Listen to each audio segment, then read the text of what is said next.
Morning मेरे प्यारे बच्चों, आज हम बात करने जा रहे हैं किसके बारे में? टेंशन के बारे में। किसके बारे में? टेंशन के बारे में। ये टेंशन किस चीज़ का है? आपकी ज़िंदगी का बिल्कुल नहीं है ये कुछ भी। ये टेंशन है रस्सियों का। किसका? रस्सियों का। रस्सी के अलावा टेंशन और कहाँ कहाँ क्रिएट हो सकता है? इन द चैन, स्ट्रिंग, रोप, इन सारी चीज़ों पर टेंशन क्रिएट हो सकता है। ये टेंशन आपके दिमाग पर भी क्रिएट हो सकता है, लेकिन उस टेंशन के बारे में हमको पढ़ाई नहीं करना है। तो हम जो टेंशन के बारे में पढ़ाई करने जा रहे हैं वो है रोप का टेंशन। टेंशन क्या होता है बच्चों? Tension will come only in the when the rope will tight.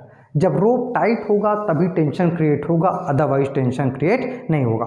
For an example के रूप में देखें कि एक लूज रोप है, लूज रोप में कोई भी टेंशन क्रिएट नहीं होगा, एक टाइट रोप में ही टेंशन क्रिएट होगा। तो ऐसी क्या खास बात है लूज रोप और टाइट रोप में कि एक में टेंशन क्रिएट होगा और एक में टेंशन क्रिएट नहीं होगा?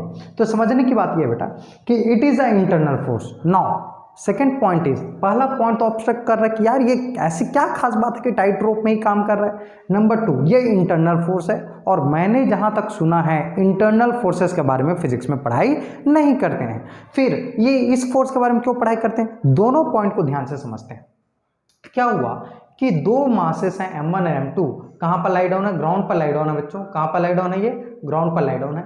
और ग्राउंड पर लाई डाउन होने के कारण से इनको एक रोप से बांध दिया गया है, जिस रोप का मासलेस कंसिडर किया गया है। क्यों? धीरे से पता चलेगा। और उसको मैं एक फोर्स F से खींच रहा हूं। तो हुआ क्या, मैं M2 को खींच रहा हूं, बट M2 के साथ साथ M1 भी आ रहा है। M2 के साथ साथ M1 भी आ रहा है। ये तो गलत बात हो गई कि भाई मैं तो खींच M2 कर रहा हूं, फिर M1 क्यों आ रहा है? तब बात समझ में आ रही है। जैसे M2 थोड़ा आगे बढ़ा और रोप जब टाइट हुआ, टाइट होने के कारण से एक फोर्स यहां से इस तरफ पास हो रहा है, यहां से इस तरफ पास हो रहा है, यहां से इस तरफ पास हो रहा है। M2 से M1 की ओर पास हो रहा है और M1 को भी खींचने में मदद कर रहा है। M1 को खींचने में मदद कर रहा है। पहले M2 से पास हो रहा है, उसके बाद M1 से खींचने में मदद कर रहा है। और मेजर करने पर पता ये चला कि जितना M2 से पास हो रहा है वही M1 को खींचने में मदद कर रहा है। इसलिए डबल एरो दिया हूं। डबल एरो के दो मीनिंग है। एक ये इंटरनल, देखो एरो का मीनिंग क्या होता है बेटा? अगर ये आउटवर्ड दिख रहा है तो वो एक्सटर्नल फोर्सेस को जनरली रिप्रेजेंट करता है, और अगर यही चीज अंदर के साइड में स्ट्राइक हो रहे हैं तो ये इंटरनल फोर्सेस को।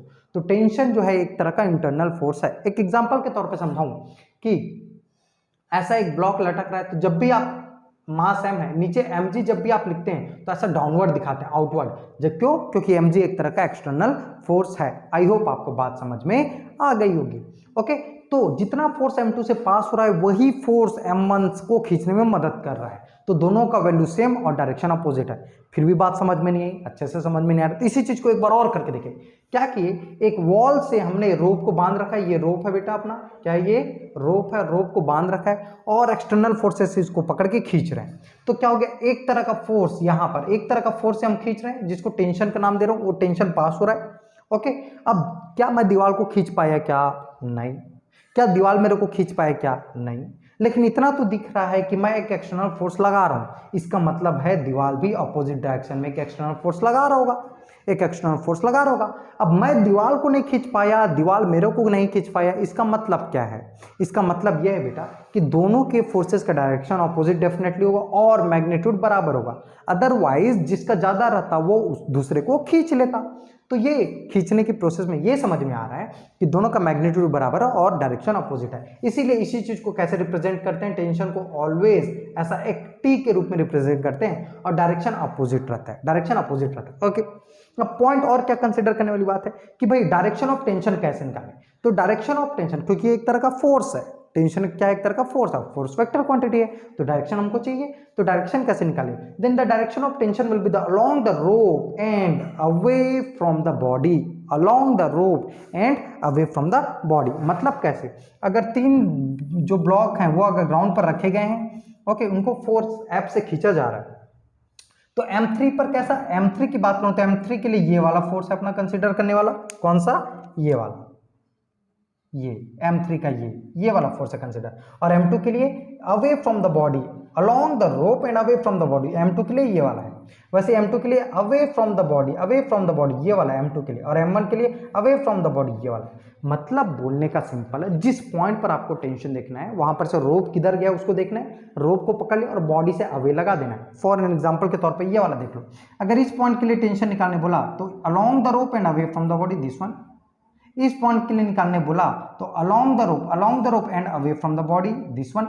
इस पॉइंट के लिए निकालने बोला तो along the rope and away from the body this one.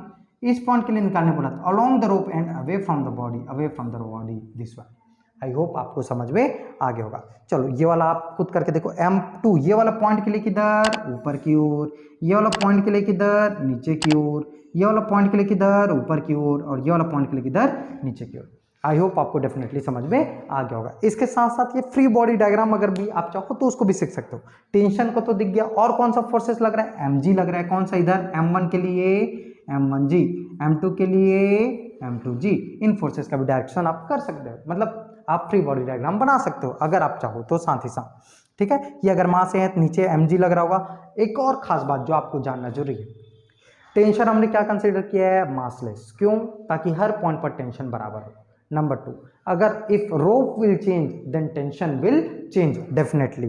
तो अगर जैसे ये वाला रोप है, ये वाला रोप और ये वाला रोप अलग अलग है, इसलिए इसके लिए टेंशन T2, इसके लिए टेंशन T1। मतलब हम दोनों को एक साथ कंसिडर नहीं कर सकते।